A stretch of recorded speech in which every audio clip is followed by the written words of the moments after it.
एक वृद्धाश्रम का वाकया मैं भूलता नहीं। बहुत पहले हम एक वृद्धाश्रम में और गए, हमारी आदत है चले ही जाते।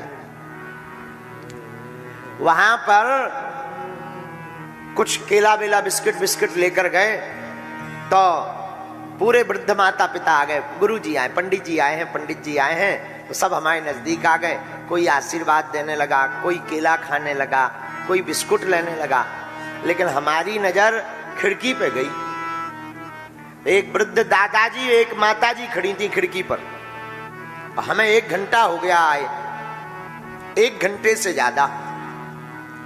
हमने वहां और जो माताजी वृद्ध थी उनसे कहा कि सब लोग तो हमारे नजदीक आ रहे हैं, लेकिन ये दादा दादी जी ठीक हैं, इनकी तबीयत तो ठीक है, खिड़की पर खड़े खड़े क्या कर रहे हैं तब से?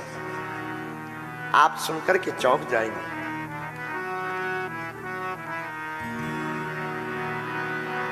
एक माताजी बोली, पंडित जी दरअसल उस खिड़की से इनके पुत्र का मकान दिखाई देता है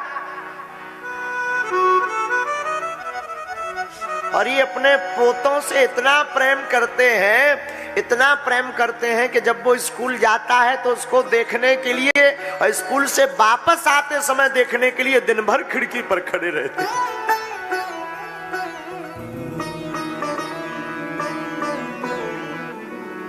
हमारी आंखें भर आई। उनका राम राम राम राम। क्या बीतती होगी इन पर। हम ये नहीं कहते कि तुम पूजा पाठ ना करो। हम यहाँ के जितने भी नागपुर के पागल हैं, अगर तुम हमको मानते हो तो हम व्यासपीठ से प्रार्थना करेंगे, तुम कल से नहीं आज से राम कथा में आना बंद कर देना, पर अपने माँ बाप की सेवा करना बंद मत करना।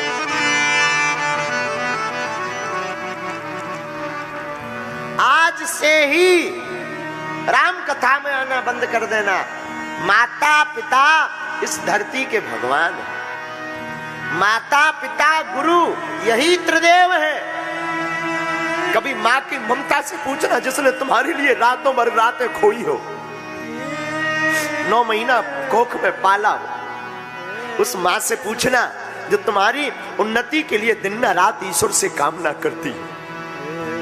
उस माँ से पूछना जो तुम्हारे भले के लिए कितने देवताओं को नहीं मनाती।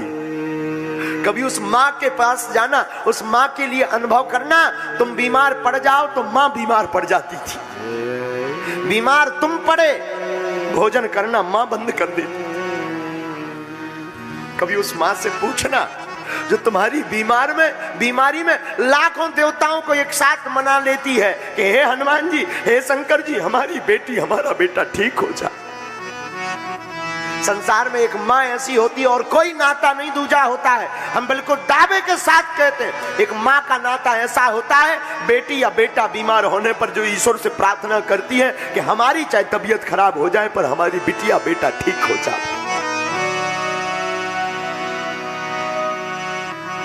लेकिन हम लोग इतने निकम्मे हैं, माता पिता को ही त्याग करके माता पिता से दूर रह करके ही खुश रहते हैं। आज भी हमारी माता जी, अब यहाँ लगभग हम 600 किलोमीटर दूर तो बैठे ही हैं, लेकिन आए दिन हमें दूर रहना पड़ता रोज। बागेश्वर जहाँ धाम पे भी हम रहते हैं तो हमारा भगवान की बड़ी कृपा है कि उसी गांव में हमारा जन्म हुआ है, वहीं हम बालाजी की सेवा कर रहे हैं। लेकिन आप सुनकर चौंक जाएंगे, हमें तो बड़ा रोना आता। हम गांव में भी 5-5 महीने घर नहीं जा पाते। बागेश्वर धाम पर रहते हैं, लेकिन धन्य है माँ की ममता। हमारी माताजी आज भी पैदल चल करके रोज आती हैं। 1 दिन 2 दिन छोड़ करके तो आती हैं। उसमें कभी कड़ी, कभी कुछ घर से बनाकर आएंगी और हम जैसे ही कथा करके जाएंगे तुरंत वो कुछ ना कुछ बना के लाए, ले बेटा खा ले। और एक बड़े राज की बात, कथा करके जावे और अद्भुत बात है, हम दुनिया को बागेश्वर बालाजी के नाम से नजर उतारते हैं। हमारी माताजी जब भी हम कथा करके जावे, सोई नमक मिर्चा और वो आटा का वो भूसी मिला करके आकर के एकदम उतारा कर जाती। आज भी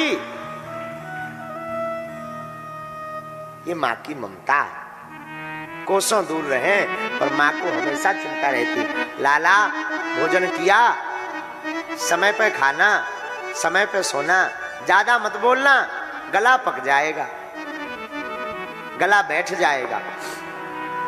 बीमार हम होते हैं, हमारे कई बार जुकाम हो जाता, गला बैठ जाता, इन लोगों को खबर नहीं लगती पर माताजी को घर बैठे लग जाते, क्योंकि वो हृदय के करीब रहती। हमारी आज की कथा में व्यासपीठ से प्रार्थना है, सबको दुख देना और माँ बाप की आंखों में कभी आंसू मत देना।